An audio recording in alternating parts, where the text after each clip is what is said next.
हैं कि देश को चांद पे पहुंचा रहे हैं। हकीकत क्या है? बेरोजगारी का ये आलम है कि जिनकी रोजी रोटी चल रही है उनके भी लात मारकर बाहर कर दिए जाते हैं उनको, और उनकी स्थिति ऐसी गंभीर हो गई है कि सालों से वो संघर्ष कर रहे हैं, जंतर मंतर पाकर लगातार धरना दे रहे हैं। उनमें से एक व्यक्ति ऐसे है हमारे बीच, बबलू जी, जो उनके जिनकी लड़ाई लड़ते हुए जेल तक चले गए हैं लेकिन उनको इंसाफ नहीं मिला है। हम दिल्ली मेट्रो के उन कर्मचारियों की हक की बात कर रहे हैं जिनका परिवार इस वक्त जो है बहुत परेशानियों से जूझ रहा है। उनसे बात करने वाले। नमस्कार बबलू जी, आपका स्वागत है। क्या कहना चाहेंगे? मैं सभी साथियों को, पहले दिल्ली मेट्रो के प्राइवेट कर्मचारियों को नमस्कार बोलना चाहूँगा। दिल्ली मेट्रो में हो रहे भ्रष्टाचार के खिलाफ मेरा जंतर मंतर पे लगभग 3 साल से धरना प्रदर्शन चल रहा है, और मैं बोलना चाहूँगा ये संगठित लूट है, संगठित लूट है। कहीं भी हम कंप्लेंट करते हैं मगर कोई कार्रवाई नहीं होती है। मैं बोलना चाहूँगा जीएसटी के नाम पर सफाई कर्मचारी जो सबसे नीची पोस्ट होती है उससे 8,000 रुपये कैश लिया जाता है दलालों द्वारा, सो मैनेजरों द्वारा, टीम लीडरों द्वारा। वो पैसा कहाँ जाता है? दिल्ली मेट्रो के एमडी को जाता है, एमडी को जाता है। एमडी को कंप्लेंट देते हैं तो वो अपना पत्ता साफ कर लेते हैं कि हमारा दिल्ली मेट्रो में हमारा कोई प्राइवेट कंपनियों में रोल नहीं है। जब अभी उनका बर्थडे था, एक कंपनी ने 2 करोड़ की गाड़ी दी और इन गरीबों का खून चूस रहे हो तुम। और बबलू को जेल 3 साल से लगातार जंतर मंतर पर धरना कर रहा है, गरीबों के हित की बात कर रहा है, गरीबों के हित की बात कर रहा है, गरीबों को लुटने नहीं दे रहा है, गरीबों का दे रहा है। यही बबलू बुरा है। बबलू इनके 2 पैसे में बिक जाता, बबलू इनके घुटने टेक लेता, बबलू इनके सामने झुक जाता, बबलू को जेल पड़ता, बबलू के साथ अत्याचार, बबलू के साथ अत्याचारों की सीमा पार हो चुकी है। बबलू के साथ क्या क्या अत्याचार किए विस्तार से आपको बताते हैं। पहले तो इन्होंने गुंडों द्वारा हमला कराया, मेरे चोट लगी, पुलिस ने कोई नहीं की, कंप्लेंट वहीं की वहीं। फिर बबलू ने दिल्ली मेट्रो के एमडी, डीजी, कंपनियों के मालिक के नौकरी, तो फर्जी दस्तावेज पे काम करने का मतलब 67, 68, 71, 120 भी आजीवन कारावास की सजा है इसमें, और 120 भी षड्यंत्र के तहत। मगर वो कंप्लेंट डालने के बाद बबलू कटरिया को षड्यंत्र के तहत जेल भेज दिया जिससे वो कंप्लेंट दब जाए। मगर मैं कहना चाहूंगा भ्रष्टाचारियों से, दिल्ली मेट्रो के एमडी को, तुझे खुली चेतावनी देता हूं, मेरा एक एक खून का कतरा भी अगर गिर जाएगा ना तो तुझे चुनौती देता हूं। मैं गिरूंगा तो तुझे तिहाड़ जेल में डाल के गिरूंगा। सबका सरगना तू है, सबसे ज्यादा तू भ्रष्टाचार मेट्रो में करा रहा है। करोड़ों रुपए तुझे टेंडर का चाहिए, तो गरीबों का खून चूसने का चाहिए। सफाई कर्मचारियों से लेकर टॉम और ऑपरेटरों से जो टिकट बांटने का काम करते हैं उसमें मूल्य से ज्यादा अधिक पैसे लिए जाते हैं। उनको मजबूर किया जाता है कि 18,000 रुपये जीएसटी दो, और जिनके दलाल, सुपरवाइजर, मैनेजर, डीजीएम, इनकी अरबों, इनकी से भी कहना चाहूंगा, अगर आपने मुझे न्याय नहीं दिया तो ये कर्मचारी अब रोड पे उतरेंगे, क्योंकि आपके पास हजारों कंप्लेंटें पहुंचने के बाद भी आप जो चोर बोल रहे वही सही है, बबलू बोल रहा है वो गलत है। बबलू को और मैं कहना चाहूंगा, मैंने अगर गलत किया मैं बोलना चाहूंगा है जिसमें मैं मेरी फैमिली खून के, तो मैं दिल्ली मेट्रो के एमडी को चेतावनी देना चाहता हूं, तुझे भी और तेरे परिवार ये बात है। माननीय प्रधानमंत्री जी से कहना चाहूंगा, इनकी सीबीआई जांच हो, भ्रष्टाचारियों को जेल भेजने का काम करे। बबलू का रथ न रुका है, न रुकेगा, न झुका है, न झुकेगा, न बिका है, न बिकेगा। हमारे देश में इसलिए कि अमीर और अमीर होता जा रहा है और गरीब जो है गरीब होता जा रहा है, क्योंकि कहीं ना कहीं ये लोग गरीबों का खून चूसते। हमारे साथ महिला शक्ति भी मौजूद है। क्या नाम है आपका? मेरा नाम उषा बघेल है। मैं सभी कर्मचारी स्टाफ को मेरा नमस्कार और अन्य लोगों को भी मेरा नमस्कार। मैं ये कहना चाहती हूँ कि ये लड़ाई सिर्फ एक बबलू की लड़ाई नहीं है, ये उस हर कर्मचारी की लड़ाई है जो इनके शोषण का शिकार हो चुके हैं। वो इस चक्रव्यूह जाल में अंदर आके जो जॉब में अपने पैसे दे के इस चक्रव्यूह जाल में फंस जाते हैं। मैं उन्हीं सभी कर्मचारियों को कहना चाहूँगी कि जब तक ये लड़ाई आप खुद आगे आके नहीं लड़ोगे, इस लड़ाई का समाधान नहीं होगा। एक बबलू के साथ में 1000 बबलुओं को अपना आगे 2 कदम बढ़ाकर आगे आना पड़ेगा, तभी इसका न्याय और इसका उत्तारण मिलेगा आपको। क्योंकि ये लड़ाई, ये कर्मचारियों की लड़ाई जो है, ये हर एक की हक की लड़ाई है, खून पसीने की लड़ाई है। ये अपना हक कमाई का जो एक एक महीने तक अपनी रोज़मर्रा की ज़िंदगी में मेहनत करके कमाते हैं और 8000 रुपये हर महीने इन सुपरवाइज़रों को दे देते हैं। इनके अंदर से क्या दुआ निकलती होगी, ये बद्दुआ देकर अपनी हाथों से ही उनको पैसे देते हैं और अपनी आवाज़ भी नहीं उठा सकते, और आवाज़ उठाते हैं तो उनको जॉब से निकाल दिया जाता है। एक अकेला इंसान लड़ने के लायक ही नहीं होता। लेकिन अगर आप बबलू जी के साथ में आके इस लड़ाई को लड़ोगे तो शायद आपको न्याय ज़रूर मिलेगा, क्योंकि हर किसी को रास्ता नहीं पता, क्योंकि अपनी हक की लड़ाई लड़ने का एक रास्ता होता है, उस रास्ते पे चलने का क्या कहते हैं किसी को भी नहीं पता। अगर आप बबलू जी के आगे साथ आकर इस लड़ाई को आगे तक ले जाएंगे तो आपको न्याय ज़रूर मिलेगा।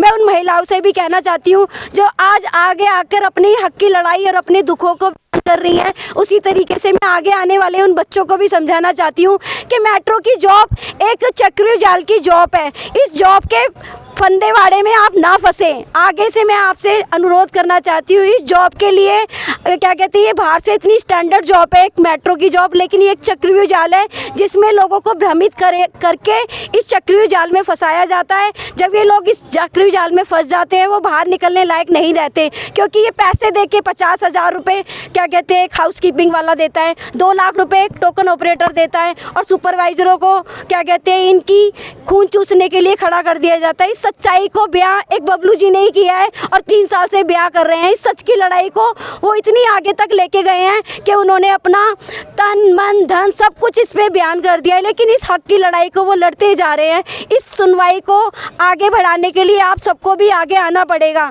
आप आगे आओगे तो उनकी मेहनत को और उनकी देखिए, हमारे देश में बेरोजगारों को रोजगार देने के नाम पर बहुत सी कंपनियां जो लगातार ठगी करती है, लेकिन उसका दस्तावेज का जाल इतना मजबूत होता है कि आम आदमी उलझकर वापस अपने घर बैठ जाता है। बबलू भाई जैसे सभी इतने समृद्ध नहीं होते, ताकतवर नहीं होते अंदर से कि वो इनके खिलाफ आवाज उठा सके, और अगर आज ये आवाज उठाए तो हमें लगता है कि सबको इनके साथ खड़े होना चाहिए। आप अपनी बात रखिए। क्या नाम है आपका? सर, मेरा नाम आरती गुप्ता है। पहले तो मैं सभी दर्शकों को नमस्कार करना चाहती हूँ। Orion company, Delhi metro Orion company private limited company है, जिसमें हम CFA के तौर पे जॉब करते थे। सर, भर्ती के नाम पे इन्होंने हमसे 70,000 रुपये लिया। उसके बाद ड्यूटी लगाने के प्रतिमाह 2,000 रुपये लिए जाते हैं GST के नाम पे। ये ठगी करते हैं हमसे। सुपरवाइज़र ड्यूटी देता है, बोलता है ड्यूटी के पैसे दो। हम ड्यूटी के पैसे नहीं देते सर, ये हमारी ड्यूटी बंद कर देते हैं। आपसे घूस लेते हैं? यस जी। इसमें खाता है पैसे जो कंपनी का मैनेजर है, लाइन मैनेजर है, कंपनी का मालिक है, और हम ऑफिस में जाते हैं। नाम क्या है, नाम बोलिए आप। मैनेजर का नाम है आशुतोष, जो MD हैं सर उनका नाम है आशुतोष झा, जो लाइन मैनेजर हैं वो है अमित झा, दीपक गुप्ता, और जो सुपरवाइजर है जो ले जाता है लाइन से पैसे वो है अरशद। सर, इनकी रिकॉर्ड भी है हमारे पास। आपने कभी इससे पहले उनके खिलाफ आवाज उठाया? बिल्कुल सर, हम आवाज़ उठाते हैं, ऑफिस में जाते हैं। सर, इनका ऑफिस है निजामुद्दीन मेट्रो स्टेशन। ऑफिस में जाते हैं, हमसे बदतमीजी से बात करते हैं। हमको हमारी आवाज़ सर कोई नहीं सुनता, ये हमारी आवाज़ को दबाना चाहते हैं।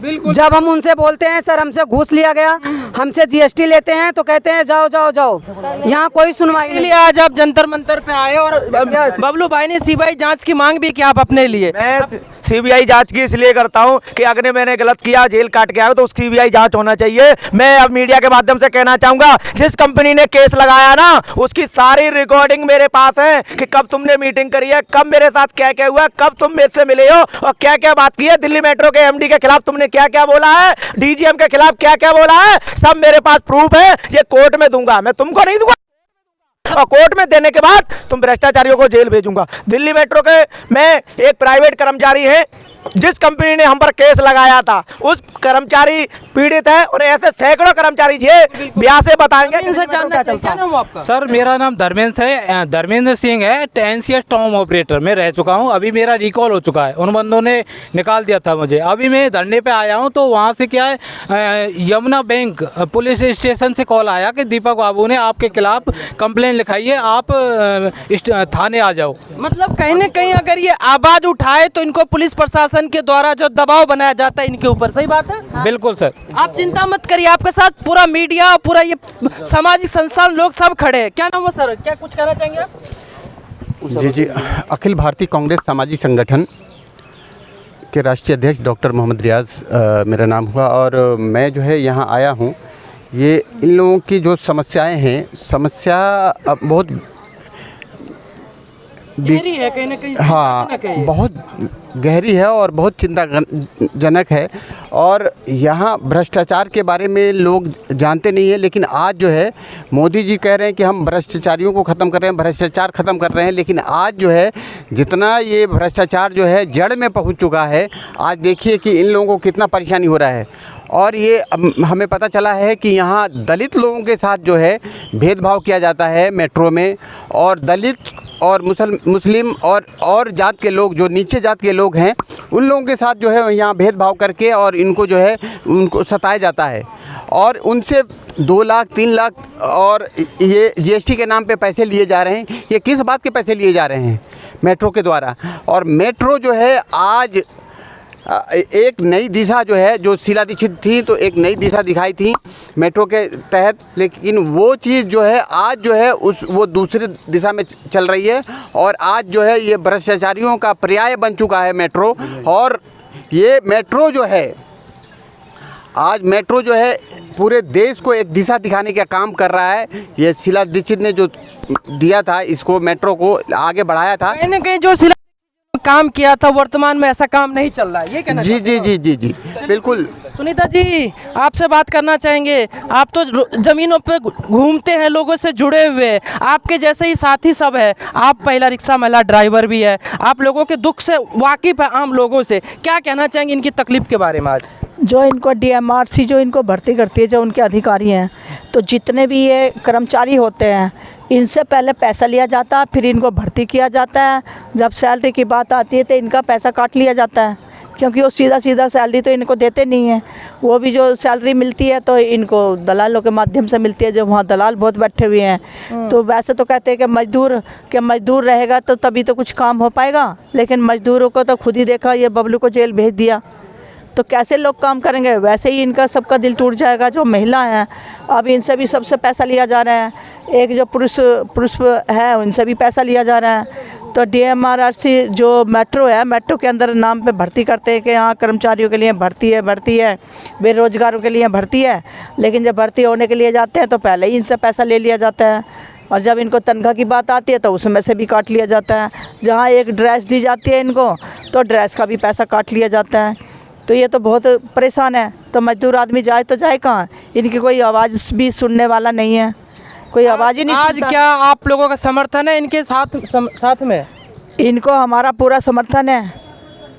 कहते हैं कि मजदूर रहेगा, मजदूर बचेगा तभी तो बाकी लोग बच पाएंगे, बगैर मजदूर के तो कोई कुछ भी नहीं कर पाएगा। बिल्कुल। जितना भी जो भी काम होता है, चाहे वो मेट्रो की सड़क बने, मेट्रो चाहे खुदाई हो, चाहे वो लाइन बिछाने का काम हो, चाहे वो सड़क बनने का काम हो, मजदूरी तो करते हैं। बिल्कुल सुनीता जी आपके बात से वाकिफ़ है। देखिए अभी जो इन्होंने चिंगारी जला दी है इस बार बबलू भाई ने, वो सिर्फ दिल्ली मेट्रो के अधिकारियों को चेतावनी नहीं है बल्कि सीबीआई जांच की मांग उठ चुकी है।